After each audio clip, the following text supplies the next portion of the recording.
శ్రీ గురుభ్యో నమః. హరి ఓం. శ్రీ మహా ద్వాదశ జ్యోతిర్లింగ జయసిద్ధి వినాయక మాణిక్యాంబ సహిత శ్రీ పుణ్యలింగేశ్వర స్వామిని నమో నమః. నమస్కారం అండి.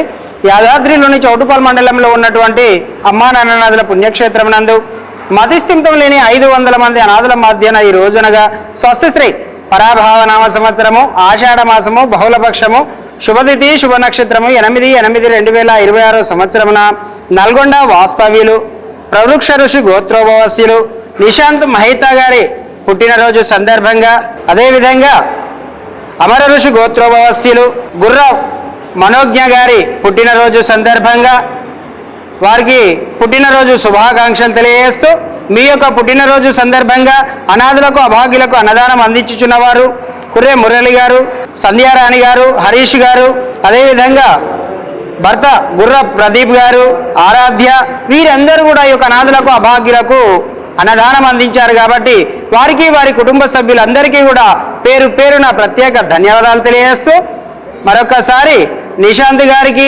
మనోజ్ఞ గారికి జన్మదిన శుభాకాంక్షలు తెలియజేస్తూ, మీ యొక్క పుట్టినరోజు సందర్భంగా మీరు మీ కుటుంబ సభ్యులు అందించినటువంటి అన్నదాన కార్యక్రమాన్ని మీరే స్వహస్తముల చేత అంగరంగ వైభవంగా నిర్వహించుచున్నారు.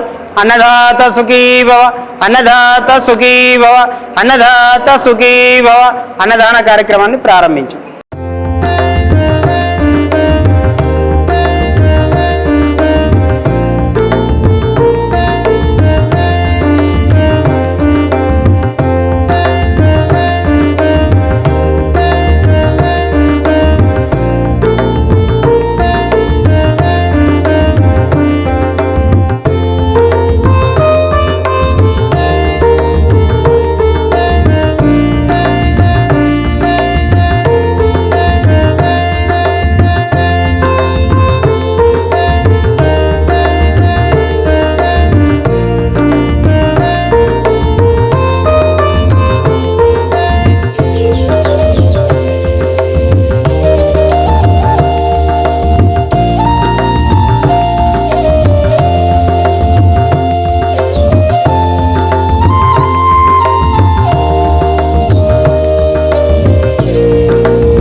నా పేరు కుర్ర మురళి, మా భార్య పేరు కుర్ర సంధ్యారాణి. మాది నల్గొండ.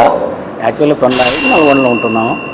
మా పిల్లల పుట్టినరోజు సందర్భంగా కుర్రే నిశాంత్ మనోజ్ఞ గారుల పుట్టినరోజు సందర్భంగా మేము ఈరోజు అమ్మా నాన్న అనాథాశ్రమానికి రావడం జరిగింది.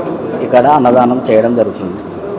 ఇక్కడ మేము ఫస్ట్ నుంచి దాదాపు 7 సంవత్సరాల నుంచి ఇక్కడ అన్నదానం చేస్తున్నాము. ఫస్ట్లో శంకర్ గారు నల్గొండలోకి వచ్చి ఎన్జీ కాలేజీలో వీళ్ళకు మతిస్థిమితం లేని వాళ్ళకు బట్టలు ఇట్లా అప్పుడు తీసుకున్నప్పుడు అక్కడ ఎన్జీ కాలేజీలో కూడా మేము చేయడం జరిగింది. ఇక్కడ కూడా ప్రతి సంవత్సరం మేము ఈ మతిస్థిమితంలో వాళ్ళకు మా పిల్లల పుట్టినరోజు సందర్భంగా, మా పెళ్లి రోజు సందర్భంగా, మా అబ్బాయి మ్యారేజ్ డే సందర్భంగా మేము ఇక్కడ అన్నదానం చేయడం జరుగుతుంది. ఇది ఒక దైవ కార్యంగా మేము భావిస్తున్నాము. ఇక్కడ ఈ శంకర్ గారి గుడి పునర్నిర్మాణం చేసేటప్పుడు కూడా మేము ఇక్కడికి అల్పంగా సాయం చేయడం జరిగింది. ఇక్కడికి మేము వస్తే ఒక దేవాలయానికి వచ్చినట్టు అనిపిస్తుంది. వీళ్ళకు చేసిన సేవ కానీ ఏదైనా కానీ ఒక భక్తులు దైవానికి చేసిన దాకనే అనిపిస్తుంది. కానీ వాళ్ళు చేసిన శంకర్ గారు చేసిన కృషి మామూలు కృషి కాదు. మామూలుగా ఉండే మతి లేని మంచితనంతో ఉన్న వాళ్ళకంటే మతిస్థితులను చేయడం అనేది మామూలు విషయం కాదు. ఇది వాళ్ళు దేవుడిచ్చిన వరంగానే నేను భావిస్తున్నాను. అమ్మా నాన్న అనాథాశ్రమంలో జీవిస్తున్న దిక్కులేని అభాగ్యులకు ఒక్కపూట అన్నదానం చేసి పరమేశ్వరుడి పరిపూర్ణ అనుగ్రహానికి పాత్రులు కండి. మీరు రాలేని పక్షంలో మీ సాయం పంపిస్తే శివాలయంలో పూజలు చేసి మీ పేరుపై అభాగ్యుల ఆకలి తీర్చడం ద్వారా జన్మ జన్మల పుణ్య ఫలాలు పొందండి.